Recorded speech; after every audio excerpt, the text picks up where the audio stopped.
queria já, sem intervalo desta vez, dar seguimento para a nossa última a conferência do dia, a Conferência Magna, que teremos a honra de ter a presença do Carlos Afonso, uma das figuras importantíssimas na história da internet no Brasil, importantíssima para toda a história da governança da internet no Brasil também.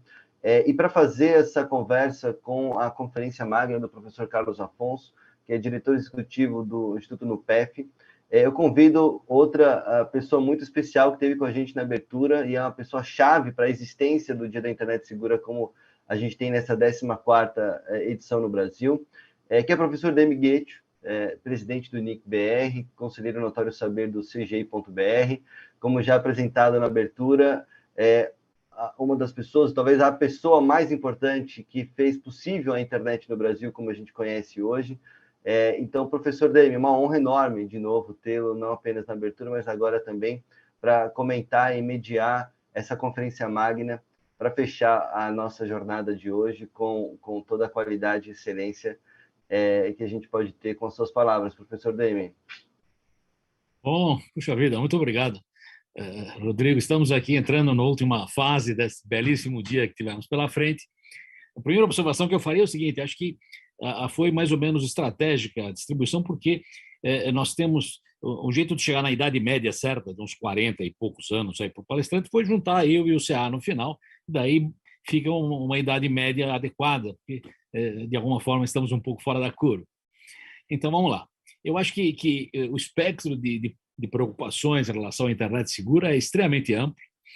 Começa, evidentemente, com letramento digital, aculturamento, etc. e tal, mas passa por aspectos técnicos. Nós temos, como vocês sabem, vários documentos que se destinam a crianças ou adolescentes ou adultos que vão transacionar na internet, comprar e vender e trocar informações. Vimos hoje uma coleção enorme de palestras extremamente úteis de como essas pessoas têm que se defender de problemas, mas também como as pessoas têm que se prevenir para que os problemas não aconteçam. E nós temos agora a sorte e a alegria de ter nesse painel final o Carlos Afonso, que é um jovem internauta e participou um pouquinho no começo da internet, naquela época do IBASE, participou um pouquinho na criação do CGI. Em suma, ele tem uma historinha nessa região da internet. E eu diria que uma outra notícia importante, que todos já devem saber, mas o Carlos Afonso e a Eliane completam um quinteto que está no Internet Hall of Fame, foram trazidos para o Hall of Fame agora, nesse ano passado, na verdade, depois de um longo debate, tem uma porção de candidatos, e nessa filtragem geral o Brasil emplacou 2, né? O CA e a Eliane, e com isso temos 5, o que é ótimo para um país do tamanho do Brasil, estamos bem nessa área. Então, o CA traz uma bagagem gigantesca, como vocês sabem, nessa caminhada pela internet, que passa por segurança do ponto de vista técnico. Ele é um sujeito que trabalhou também em casa de máquinas na internet, para o terceiro setor, fazendo ligações que eram via discada, via correio eletrônico, via discada, tudo que vocês conhecem da mitologia da internet, e que agora, evidentemente, se perde no passado, mas que continua ativo em seus princípios. Acho que os princípios, que é uma coisa que também divido com ele o trabalho enorme para fazer o decálogo do CGI. Esse decálogo marcou princípios que a gente tem que defender até onde pudermos e constantemente. Então, eu chamo o CA para que possa nos dar aí.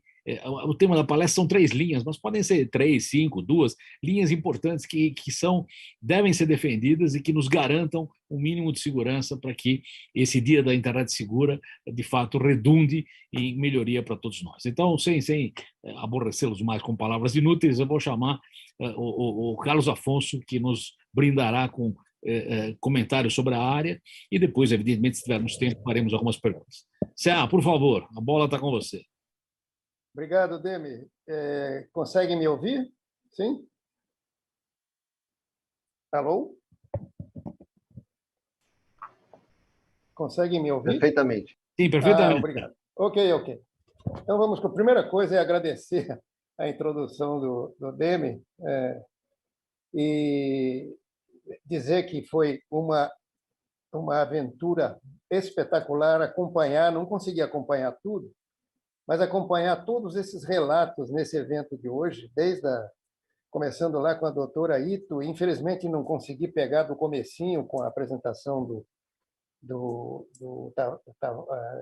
Tavares, mas peguei uma boa parte desde a doutora Ito até essas apresentações finais, antes desse nosso painel de encerramento, e foi muito bom. Eu imagino que uma espécie de síntese do que foi dito, do que foi apresentado, as práticas que foram descritas nessas apresentações, seria precioso, né? Então, eu queria começar dizendo... Vou tentar fazer uma espécie de resenha focando em 3 aspectos ou desafios da chamada internet segura, como o Demi disse, e começando por lembrar que a humanidade desenvolveu uma imensa variedade de formas de comunicação supostamente segura, pelo menos desde que grupos em conflito utilizavam aqueles métodos de esconder texto, hoje conhecido como esteganografia, né, para trocar mensagens em segredo. E há um caso célebre descrito pelo Heródoto, um jovem do ano 40 a.C., né, que contou uma história dos anos 480 antes de Cristo, em que uma mensagem de um espião grego na Pérsia era escrita na cabeça raspada de um mensageiro. Aguardava-se pacientemente que o cabelo do dito agente crescesse e, evidentemente, o agente não poderia ser careca, né? Para então viajar à Grécia, onde, raspada a cabeça, era revelada a mensagem. Os tempos eram outro e o timing também. Enquanto uma troca de mensagens secretas levava, às vezes, semanas, hoje vivemos na comunicação em milissegundos, né? Então, essa velocidade de comunicação da atual sociedade humana em rede traz as maravilhas da informação quase instantânea e os percalços da mesma rapidez com que essas tecnologias podem também ser utilizadas para mutilar, utilizar indevidamente ou destruir essa mesma informação. Há vários elementos muito relevantes para entendermos os riscos atuais para a comunicação segura e as formas de mitigar esses riscos. Esses elementos vão da regulação impositiva, leis, decretos, né, ou acordos não necessariamente vinculativos, como as normas consensuadas em melhores práticas, ou em padrões, sem o uso dos quais a comunicação não funciona, né? Toda aquela penca de RFCs que, na prática, são a base do desenvolvimento e da operação da nossa internet. A utilidade da regulação depende da capacidade de agentes de efetivar ou enforce, como dizem os gringos, essas leis e acordos comuns em todas as camadas da internet. Considerando de modo amplo a noção de internet segura como sendo um espaço de comunicação em que os agentes que nela interagem obtêm os resultados esperados, né? Não consegui fazer uma descrição mais genérica do que essa sobre o que seria a internet segura. Chegamos à questão: segurança para quê ou para quem? E vou ser bem claro aqui: um pedófilo quer segurança para exercer a sua perversão na rede, né? Do mesmo modo que qualquer pessoa quer segurança para a sua interação ou presença na rede. Então, precisamos delimitar a noção de internet segura aqui, né? E a delimitação é pelos parâmetros éticos, morais e legais sobre os quais ocorre a interação humana, seja na internet ou, em geral, na nossa vida, né? Na nossa vida em sociedade. Nessa delimitação, eu destaco 3 componentes interrelacionados que podem colocar em xeque a internet segura, né? Que eu vou tratar de 3 rapidamente: a segurança dos dados no uso das plataformas de redes sociais, a segurança contra, a segurança, cadê o 2? Está aqui. Segurança dos dispositivos contra ataques e a segurança contra a desinformação, que é uma noção mais ampla do que fake news, né? Então, começando pelo primeiro componente, que seria a segurança dos dados no uso das plataformas de redes sociais, vou tentar ser o mais rápido possível, é uma pena que o tempo é curto, né? Esse é um desafio que agravou-se muito com a evolução das plataformas sociais, controladas por um pequeno grupo de empresas de alcance mundial, pequeno no número de empresas, mas gigantesco no poder econômico, etc. Sob cujos aplicativos bilhões de pessoas interagem, recebendo e entregando informações. Né? O negócio dessas empresas é o uso da presença do usuário na rede para extrair perfis de navegação e informações pessoais, né? O insumo essencial de um mercado que monetiza esses dados. São serviços de livre entrada e custo zero para o usuário. O serviço em si, não estou falando do custo da conexão à internet, financiados por terceiros com base no acesso a preferências desses usuários, no modo em que usam esses serviços. Né? Uma circularidade que ninguém imaginava tornar-se um negócio trilionário, obedecendo a algo como uma lei dos grandes números. Né? Um pequeno conjunto dominante desses serviços, Facebook, Twitter, Instagram, WhatsApp, Telegram, YouTube, TikTok, etc., com centenas de milhões ou mesmo bilhões de usuários, eventualmente visualizando anúncios em suas telas, e em uma pequena porcentagem, que significa centenas de milhões de cliques a cada segundo, eventualmente visitando a oferta de um anúncio e gerando uma porcentagem para o dito, entre aspas, serviço gratuito. Nesse processo, esses serviços acumulam dados dos perfis de navegação dos usuários, um produto à venda para que outros agentes ou para o próprio serviço, que direciona anúncios ou mensagens a cada usuário conforme seu comportamento, traduzido em interesses pessoais online. Interesses esses que fazem parte de uma base de dados acumulada por esses serviços. Ainda mais, no trajeto entre o dispositivo do usuário e qualquer serviço da internet, o trajeto eletrônico, né? Seu tráfego pode ser interceptado por provedores para acumular e lucrar com perfis da navegação ou metadados. As consequências da gratuidade no acesso a serviços nessas plataformas são resumidas neste recentemente alterado termo de serviços do YouTube. Eu leio aqui. O YouTube tem o direito de monetizar todos os conteúdos na plataforma e os anúncios podem aparecer em vídeos de canais que não estão no programa de parcerias do YouTube. Ou seja, o usuário comum, o pobre mortal que entra no YouTube, vai ver obrigatoriamente anúncios e o YouTube pode fazer isso. E está no seu termo de serviço.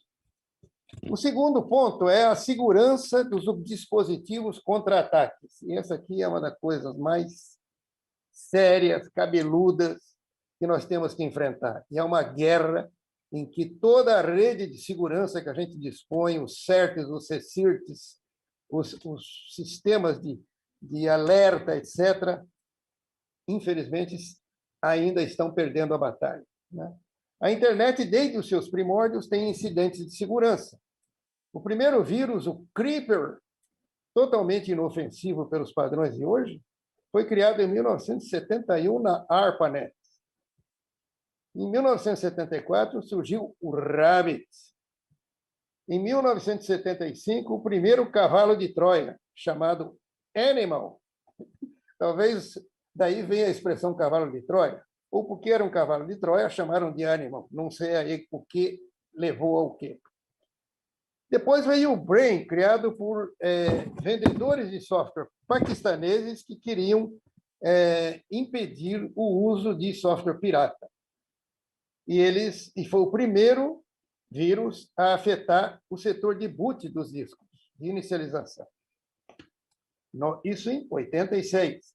O primeiro centro de resposta a incidentes de segurança, que deu origem à rede mundial de centenas do que é conhecido como CERTs e CSIRTs, né?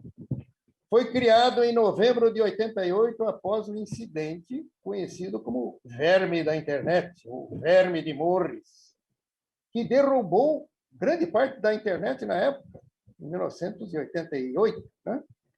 E deixou clara a necessidade de esforços mais coordenados para responder a incidentes de segurança. A internet amadureceu, possibilitou o desenvolvimento de uma diversidade inacreditável de serviços, tornou-se mundial e quase onipresente na vida das pessoas, e com isso evoluíram as formas de uso indevido.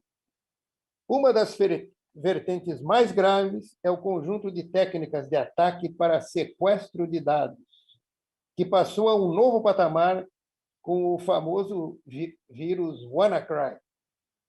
Esse vírus espalhou-se por mais de 250 mil computadores em mais de 150 países em 2017, configurando-se até hoje como o mais amplo ataque de sequestro de dados, conhecido como ransomware. Esse ataque derrubou redes como a do NHS, o SUS da Inglaterra, né? O Serviço Público de Saúde do Reino Unido, a Telefônica de Espanha, o serviço de entregas FedEx, a ferrovia alemã Deutsche Bahn e a empresa aérea Latam. Esses ataques exploram principalmente vulneráveis do sistema operacional mais usado, o Windows. Não porque outros sejam invulneráveis, mas porque o Windows é o que tem maior presença, obviamente. No caso da NHS, uma das falhas foi a falta de atualização dos terminais Windows na rede, o que leva à questão importantíssima da responsabilidade dos usuários, sejam operadores de rede ou usuários finais, na segurança da internet. Nós temos que fazer a nossa parte como usuário, por procurar saber quais são os riscos de segurança, né? Não basta ficar aguardando que os certos e cecirtes da vida resolvam nossos problemas. A escala atual das operações de sequestro de dados é de um negócio internacional bilionário que dá grande poder adicional às quadrilhas para aprofundarem as técnicas e o alcance de seus ataques, enquanto as redes de resposta a incidentes tentam correr atrás com pouco o que comemorar até hoje, infelizmente. Nesse cenário, há que acrescentar as empresas produtoras de sistemas de espionagem, muitas vezes apoiadas por seus governos, como no caso da NSO de Israel ou a Hacking Team da Itália, que vendem esses sistemas a governos ou grupos para espionar adversários políticos, né? Nós sabemos o que fazem essas empresas e as consequências que a gente vê no noticiário. No caso da NSO, o ente, entre aspas, regulador dos critérios de venda dos produtos é o próprio governo de Israel, apesar da empresa ser privada. Então, esses critérios são os critérios, por exemplo, dos serviços de inteligência de Israel, né? O software da Hacking Team foi alegadamente, que é da Itália, foi alegadamente utilizado pelo governo da Arábia Saudita para espionar o jornalista Adnan Khashoggi, que foi assassinado nas dependências da embaixada desse país na Turquia em outubro de 2018. O chefe de governo da Arábia Saudita, Mohammed bin Salman, detinha ações da Hacking Team na época do assassinato. Precisa dizer mais alguma coisa, né? Vamos para o ponto 3 e, finalmente, porque já tomei tempo demais de vocês. Segurança contra a desinformação. Essa é uma coisa ardida, e aqui eu vou citar de novo o YouTube, com todo respeito. Todos os outros têm seus problemas também. Isso se trata da exploração da vulnerabilidade de usuários a informações falsas ou desinformação como uma ampla gama de objetivos, né? Um exemplo de uma desinformação, não se trata de informação falsa, é, por exemplo, uma grande empresa de mídia que faz uma pesquisa de amostragem eleitoral e de 5 candidatos que podem concorrer, coloca só 4, porque não interessa à empresa divulgar o nome do quinto, né? Isso é uma forma de desinformar, né? E há milhares de outras formas que são rotineiramente praticadas pelas grandes empresas de mídia, como nós sabemos. Um pesquisador brasileiro, o Guilherme Felitti, um excelente pesquisador, faz uma cuidadosa análise da inserção do uso do YouTube no contexto das redes sociais dominantes.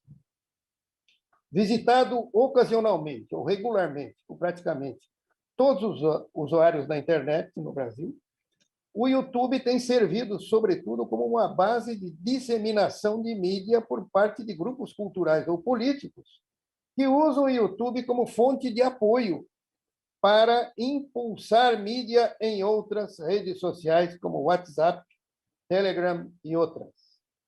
Impulsar ou impulsionar. Aqui o meu português talvez tenha falhado. Movimentos maciços recentes de apagamento de vídeos por parte de usuários envolvidos com grupos políticos de extrema-direita, em consequência de ações legais ou regulatórias, e por iniciativa do próprio YouTube ou dos próprios detentores desses vídeos, permitem constatar a importância do YouTube como repositório de conteúdo desses grupos disseminadores de desinformação ou informação falsa. Ou seja, são mecanismos usados por grupos, né, para disseminar informações segundo os seus critérios, que podem servir para desinformar ou realmente ser informações falsas, e usando esses enormes mecanismos com amplo espectro de atuação e alcance, como são os YouTubes, os Instagram, os WhatsApp, etc. da vida. Esse é o que eu queria dizer sobre a segurança contra a desinformação. E, por fim, pese ao incansável trabalho da valorosa rede de segurança, o CERT, etc. da vida, temos aqui no Brasil o CERT-BR, mantido pelo NIC-BR, temos o CAIS da RNP, que o CERT coordena dezenas de grupos de segurança, o CAIS da RNP coordena mais de 15 grupos dentro do ambiente acadêmico, né? Então, apesar do incansável trabalho e do alcance dessa rede de segurança, só a Comunidade Europeia tem mais de 640 CSIRTs registrados. Infelizmente, o jogo ainda não virou a nosso favor, vamos dizer. Nós, os que não somos os que querem fazer o uso inadequado da rede, que não querem desinformar, que não querem divulgar fake news e não querem receber desinformação nem fake news. Em conclusão, eu gostaria de citar uma coisa que não está em nenhum desses pontos diretamente, mas que não podemos deixar de esquecer, porque isso é parte da rede hoje, e que criou uma nova vertente de trabalho e emprego no mundo, né? Que é o universo de serviços em que estão os aplicativos e serviços, mobilidade, alimentação, os Ubers e iFoods, etc. da vida, que usufruem do trabalho de pessoas sem nenhum seguro ou obrigação trabalhista, criando uma legião de novos superexplorados da sociedade digitalizada. Esse é outro ponto que também tem que ver com o tema da segurança da rede. É isso que eu queria dizer, gente, já falei demais. Eu não sou de falar demais, o Guilherme sabe disso. Então, fico à disposição de vocês. Obrigado. Obrigado, Ceará. Vou fazer uns comentários transversais aí, para você poder depois voltar aí ao tema aí. Eu tenho alguns dilemas pessoais que eu não consigo resolver nessa história. Por exemplo, eu acho que a gente usa a palavra internet de uma forma muito vaga. Quer dizer, o que realmente é a internet? Né? A internet é uma estrutura composta de milhares de redes autônomas que se interconectam voluntariamente e que gera um tapete, não? Uma colcha de retalhos em cima do mundo para o qual a gente consegue andar. O Brasil, nesse ponto, aliás, está muito bom. O Brasil é o segundo país no mundo que tem mais sistemas autônomos conectados, saiu numa pesquisa recente. Então, nesse aspecto, nós estamos bem. E quando a gente fala que precisamos controlar ou não controlar, o que é neutralidade, o que não é e tudo mais, nós precisamos ter uma taxonomia que ainda não foi definida e acho que nem pensamos direito nisso. Quer dizer, quando você fala, por exemplo, eletricidade. Eletricidade é uma estrutura que alimenta uma porção de coisas, mas assim, quando você fala uma batedeira, ela é uma eletricidade, não, ela é um aplicativo que usa eletricidade. Então, se você fala que precisamos regular a eletricidade, talvez está querendo dizer que precisamos regular o uso de serra elétrica para não serrar árvores à toa, mas talvez não esteja querendo dizer que precisa regular a eletricidade em si. É claro que a eletricidade também tem que ter algum tipo de controle, porque ela tem que estar disseminada adequadamente. Então, o que o Ceará falou, que é muito importante, eu colocaria uns tons em cima disso, que é o seguinte: seria muito interessante que a gente primeiro dedicasse um tempo para separar as águas, por exemplo, o que significa uma internet única e universal? Significa que o caminho existe para todos os lugares. Eu acho que as construções sobre a internet são fundamentais e nos ajudam em N coisas e tudo mais, mas são construções sobre. Você pode ter construções em cima da eletricidade que são extremamente úteis, outras podem não ser tão úteis, outras podem ter intenção maliciosa ou não maliciosa, mas são construções sobre. Então, eu acho que quando a gente fala a internet é um ambiente que deve ser mantido neutro, eu acho que deve ser mantido neutro. Isso significa que todas as construções sobre ela devem ser mantidas absolutamente intocadas? Talvez não, porque as construções são montagens sobre aquilo e podem ter intenção específica. Então, eu só colocaria esse adendo complicador a mais, porque a gente usa muito a palavra internet em toda essa situação. A internet tem que ser aberta, a internet tem que ser livre, a internet tem que ser neutra, coisa que todos nós concordamos, eu pessoalmente concordo enfaticamente, mas precisa tomar cuidado com o que você quer dizer quando você fala internet. Outra armadilha perigosa é quando você fala a palavra intermediários, né? Intermediários também precisa de uma taxonomia adequada. O que são intermediários, né? Quando eu recebia cartas do correio tradicional, eu tenho certeza que o carteiro não abria para ler o que tinha lá dentro e me entregava a carta. A carta podia ser uma mentira, podia ser uma notícia péssima, uma notícia ótima, podia ser uma fraude, mas o carteiro tinha a função de entregar a carta. Esse é um tipo de intermediário, como a telefonia. Se alguém me liga e me xinga, certamente a telefonia só fez o seu papel de comunicador entre as pontas. Agora, isso é diferente de você botar um pôster no meio da praça falando mentiras de alguém. Isso não é o intermediário normal. Então, aquele pôster no meio da praça é um intermediário de outra categoria, não igual ao do carteiro. Isso também nunca foi devidamente dividido e classificado. Então, aproveitando aí as provocações do CA, eu acho que uma coisa que nós podemos nos debruçar, como dizem os que gostam de usar a palavra, no tema, é tentar organizar uma taxonomia, uma classificação que permitisse tratar os desiguais de forma desigual. Porque senão nós sempre caímos em esparrelas, sempre caímos em armadilhas e fica difícil chegar a um ponto. Agora, se você tem algum comentário a fazer sobre isso, por favor, fique à vontade, porque senão estamos indo na direção, eu acho, de passar de novo para o Rodrigo para encerrar o painel. Você tem algo a comentar a respeito? Espera aí. Oi, está ouvindo? Deu uma travada aqui. Estamos ouvindo perfeitamente. Olha, David, você está muito certo. Nós estamos falando de um ambiente muito complexo, em várias camadas, com várias oportunidades de diferentes tipos de serviços e com relacionamento entre o usuário e o prestador de uma diversidade espantosa, né? Então, é muito difícil você uniformizar isso, englobar isso em um conjunto de recomendações ou leis.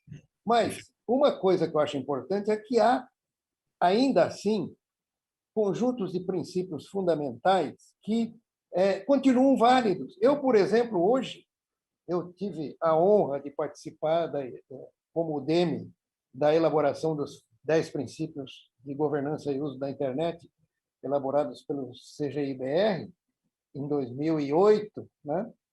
Eu acho que eles continuam válidos. Eu não mexeria neles, apesar de toda essa complexidade nova da internet. Agora, a partir deles, o que nós podemos construir para refinar isso? Não alterar, não apontar em outra direção, mas refinar esses 10 princípios, né? Eu acho que nós temos a base para isso. É isso. Muito bem. Eu sinceramente, para mim é um lenitivo ouvir o CA falar, porque a gente está alinhado em várias coisas e defende os mesmos princípios desde o começo. E eu colocaria esse caveat, esse alerta, para que a gente não colocasse todos os sacos no mesmo gato, como bem falou o CA, tem várias camadas, várias coisas têm que ser tratadas diferentemente e certamente a infraestrutura tem que ser protegida, senão não construiremos nada em cima disso. A gente constrói porque a infraestrutura é sólida. Se você não tem estrutura sólida, você não consegue fazer nada. Cada construção tem seu mérito, seu problema, seu demérito, tem que ser tratada de alguma certa forma, mas a estrutura em si tem que ser protegida.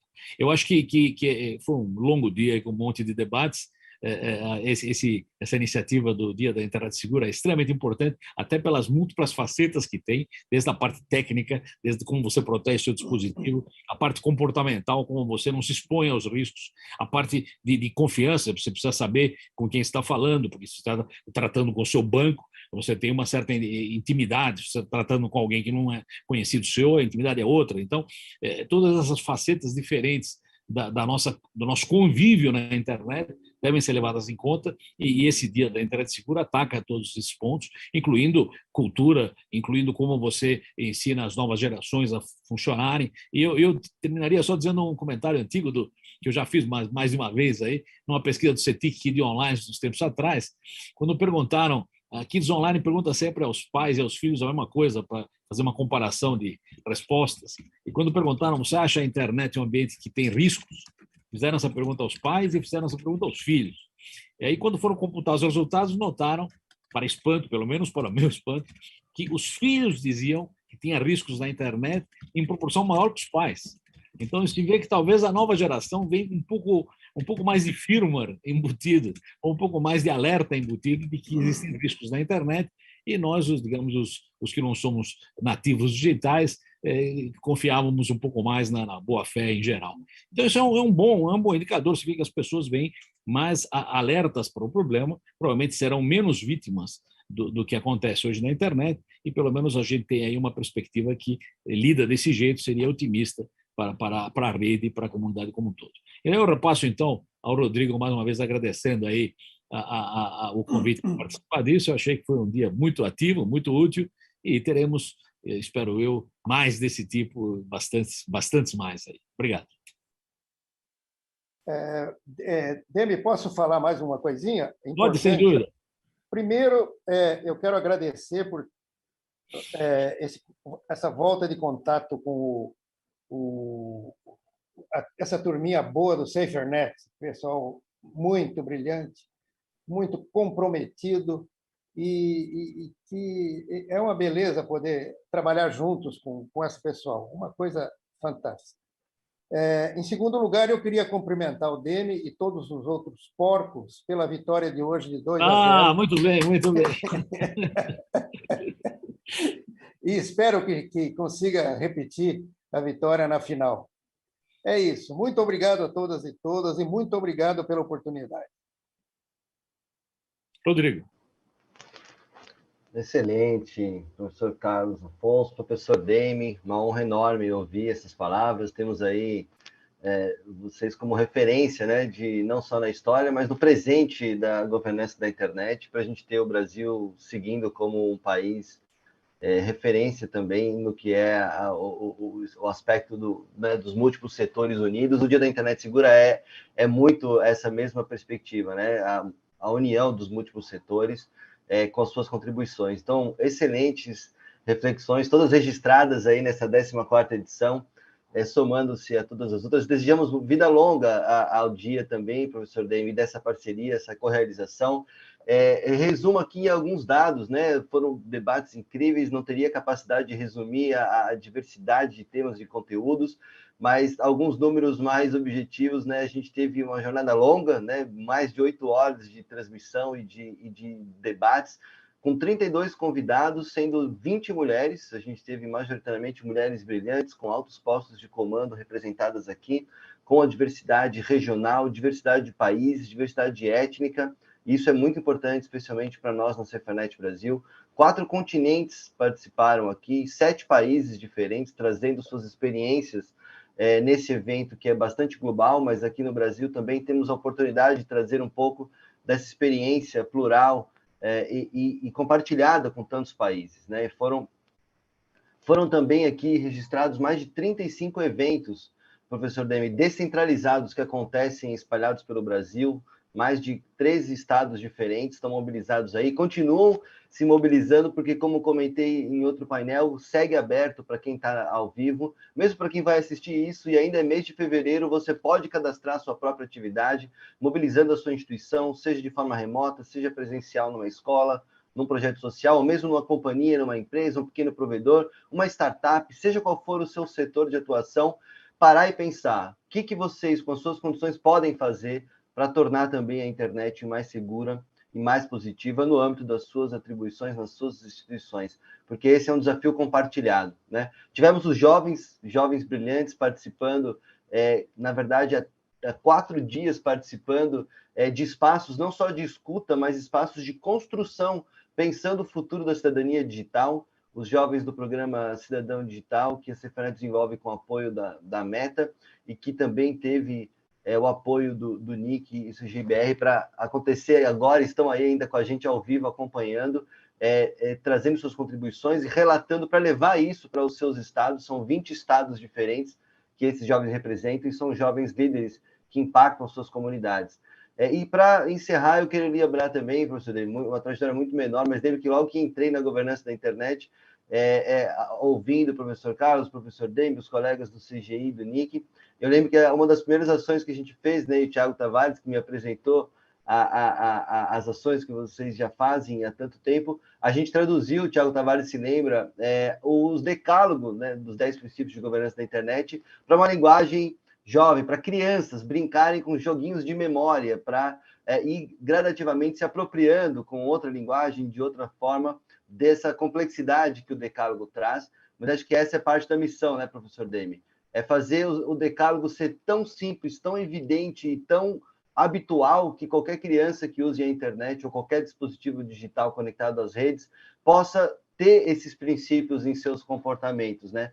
Então, a gente segue nessa missão, é uma missão árdua, ousada, mas que continuaremos traduzindo nas várias linguagens possíveis o decálogo e seus princípios para que a gente tenha no Brasil esse ambiente positivo. Então, terminaremos as mobilizações da semana com a iluminação do Cristo Redentor, que já pelo 4º ano consecutivo é parceiro da iniciativa também. Então, para quem estiver no Rio de Janeiro, poderá ver ao vivo, se o tempo permitir, dia 10 agora, nesta quinta-feira, a iluminação do Cristo Redentor nas cores do Dia da Internet Segura, marcando aí o encerramento das atividades da semana, mas que, na verdade, continuamos mobilizados durante o mês. Então, acho que com essas palavras eu queria encerrar, agradecer novamente muitos parceiros, ao próprio Nick BR, todo o time de eventos, especialmente, né, que faz um trabalho brilhante, dezenas de pessoas trabalhando para que isso pudesse acontecer, o nosso time da Cefernet, especialmente Guilherme, meu colega, que coordenou as ações com os jovens, nosso time de comunicação também, que fez um trabalho muito bacana, mobilizando a imprensa, que sempre cobre e participa do evento, e os jovens e as jovens que participaram também, e as empresas que tornaram possível também esse apoio, com o exemplo da Meta, do Google, do YouTube, TikTok, mas também Twitter, Vivo, e todos os apoiadores institucionais, como o Ministério Público Federal, Unicef, Instituto, outros tantos que fazem parte, e que vocês podem conferir no nosso site. Então, declaramos aqui encerrada essa edição, e agradecer, em nome do meu colega Thiago Tavares, da Cefernet, presidente e fundador, que tornou tudo isso possível também lá atrás, na primeira ocasião, em 2009. Então, tenhamos todos uma boa semana, agradecemos de coração, e que venha o próximo Dia da Internet Segura no ano que vem, para a gente amplificar ainda mais essa agenda. Então, uma boa semana, obrigado a todas e a todos.